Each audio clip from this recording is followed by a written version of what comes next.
Ladies and gentlemen, without further ado, we are back with another one. So today what we're going to do is we're going to go over a couple things you need to do to be able to get into drifting. Now, by all means, I have no idea what I'm talking about because I got into drifting like 2 weeks ago. But the good news is I got into drifting. So I'm going to give you a few tips of what you need to do to hopefully get you out on the track, at least for your first day. And then from there on, you could kind of figure out the ropes and then upgrade your car, upgrade your skills, and so on. But let's get into it. 1. Now, that being said, the first one is going to be that when you do obviously get into drifting, you're going to need a rear-wheel drive car. Now, that is the base. So you want to get into sliding, you want to get into drifting, you want to get into kicking it sideways, rear-wheel drive car is where we're going to start. So once you get yourself this, which you could get any platform, you could go with literally any car that's rear-wheel drive. I'm not even going to start listing them, but any car. I just happened to get an E36 just because I had one before this and I kind of knew relatively how to work on them somewhat.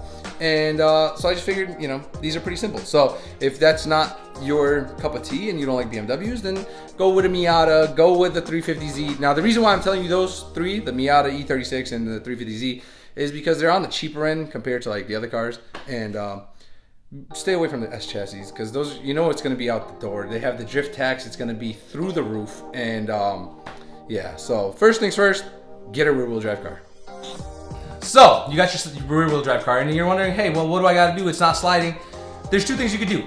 You could either have an LSD, which is limited slip differential, or you could get a welded diff. The reason why everyone will tell you, hey, get a welded diff, is because welded diffs are more predictable. Now, limited slip diffs, if you don't know, they have different lockups, so like you might have 70%, whatever, and there's different. So, welded diff, you're guaranteed to get the same amount of speed for both wheels. So, if you do have your rear-wheel drive car and you're trying to slide it around, go get your diff welded, and now you should be able to clutch kick no problem. If you don't know what clutch kicking is, that's a whole other section. But yeah, so I mean, clutch kick it around. Maybe you have a car that has enough power to just power slide, and you got a welded diff. You turn the wheel around, and next thing you know, you give it some gas, and both wheels don't break traction. I guess they don't. Yeah, they break traction, and now you're here. So you've got your rear-wheel drive car. You've got your welded diff. Now it's up to you if you want to go the manual transmission or automatic transmission. That's all up to you.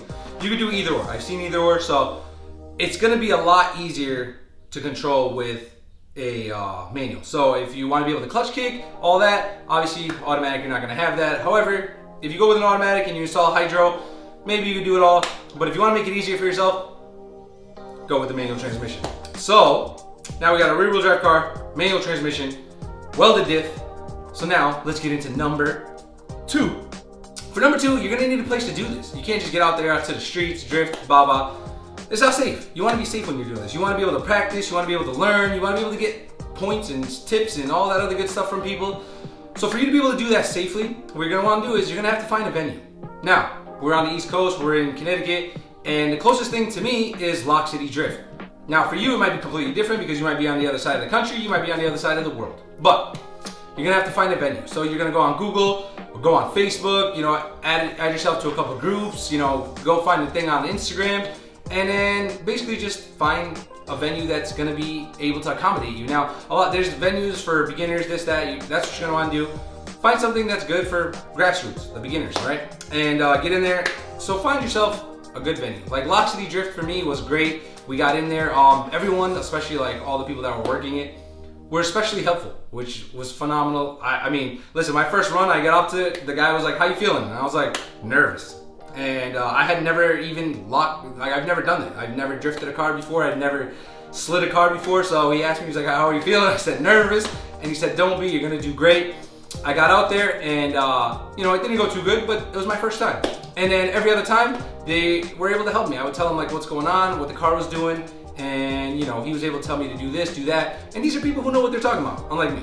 So listen to those guys, find yourself a venue, be able to do it safely. Do not do it on the streets. Do not go out there. Do not, go find a parking lot. That's the problem. Unless you get permission, if you have permission in like a empty parking lot and you can get permission and it's private property, by all means, go have a ball. But if you do find a venue where it's like an actual track, people will be able to help you. People with more experience, people who have either the same chassis as you, the same car, and hopefully they'll be able to get you further along than this video will. So remember, number 2, find a venue. Thing is, before you could actually get out there, right? You got your car, you want to get out there, you need to find out the tech requirements. So once you look up the venue, you find the place, you know, you're setting up a date, whatever, you need to figure out the tech requirements. What do I need? Now for my vert, I obviously needed the roll bar because Lock City doesn't allow verts without, you know, its own, and this doesn't come with any kind of roll bar or whatever, you know, OEM.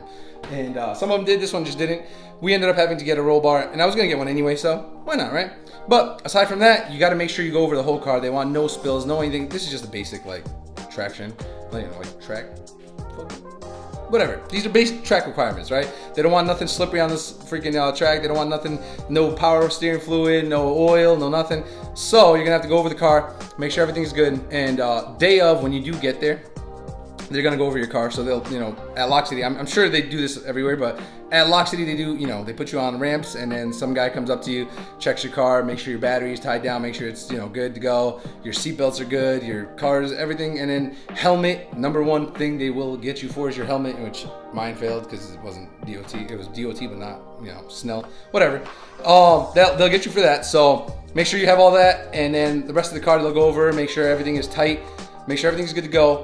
Nothing's hanging off, and then you're good. Now, once you pass tech, there you go. You're starting to drift. So, okay, so we got your car, you got the venue, this, that, you got the tech requirements, you figured out what you need.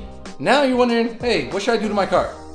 We're gonna do that. So that brings us right to number 3.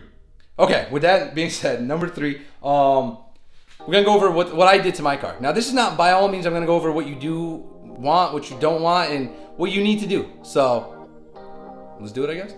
All right, look at this beautiful bad boy. So I have bucket seats, right? You don't need this. This is all stuff that I chose to do. The roll bar, yes, we need it for the track, but if you do have your OEM roll bar protection, which obviously this doesn't, if you do have that and you have a vert, you don't need this. So by no means do you have to go out and get this done. But if you do like how it looks, which I did, I got it done. And obviously I needed it, but that's it. If you don't have a vert, you're not gonna need that, so don't worry about that. But the bucket seats, right? You're not going to need bucket seats. If you have normal seats, you should be able to get out there and do fine. That's okay. However, if you do want a little more, you know, I guess to plant you down into the seat, this is good. So before this, if you know E36s, if it has a Vader seat in it, they have pretty good bolsters, but these obviously keep you locked into the seat, which is what you want, because think about it, you're going sideways. So you don't need seats. You could run it with OEM seats. You don't need this. You could run it with OEM roll bar protection. You don't need a removable steering wheel. That's just because it looks cool. The shifter that I got done, right? You don't need this. This is just because I don't know why. I like how it looks. Hydro. You don't need this, especially when you're first starting off. You really don't need this. I'm telling you right now, I go out there, I don't use this at all. I just have it there just for one day when I do actually get better at it, and then this way I don't have to install it. So, I mean, aside from that, what you're gonna want to do is you could have a good working e-brake if you want to, but and fire extinguisher. Yeah, you're gonna need a fire extinguisher.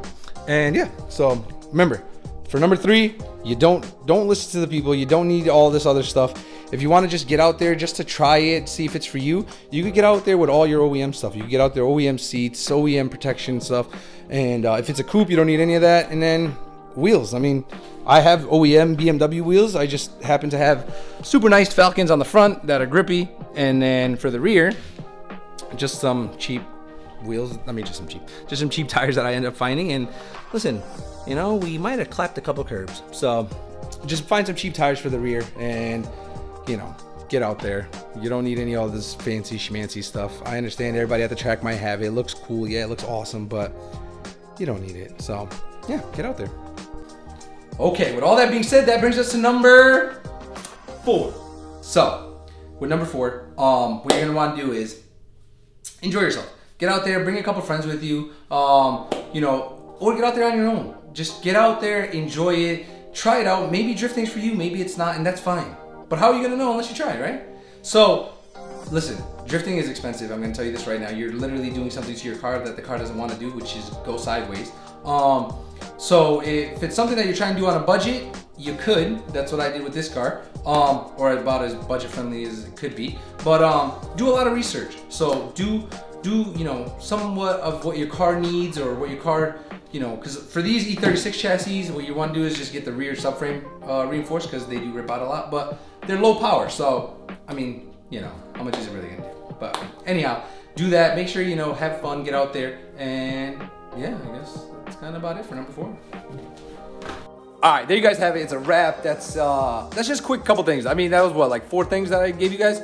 I'm sure there's a whole in-depth version of this that we could do, but this is just a quick video I wanted to do. Kind of show you guys what I did to get into drifting and how I got started, and then hopefully it'll be able to, you know, be able to help you guys to get into it. And if it's something that you're interested in, hopefully we can get you there. We can get you to the front door. We can get you to the front of the track and get you sliding. So hopefully this helps. If it doesn't, then I'm sorry I tried. If it does, then thank God. And if you have any questions, let me know, you know, comment on this video or, you know, get on the Instagram, shoot me a DM and I'll hit you back up and, you know, we'll be able to talk. So see you guys on the Instagram, I guess. But I don't know. Anyhow, if you got this far, if you got to the end, you've watched it, you've seen it, you listened, hit the subscribe button. Come on now. There's going to be more content coming. I'm trying. But by all means, if we're here, make sure you guys like, comment, share, subscribe, all the other good stuff. And see you on the next one.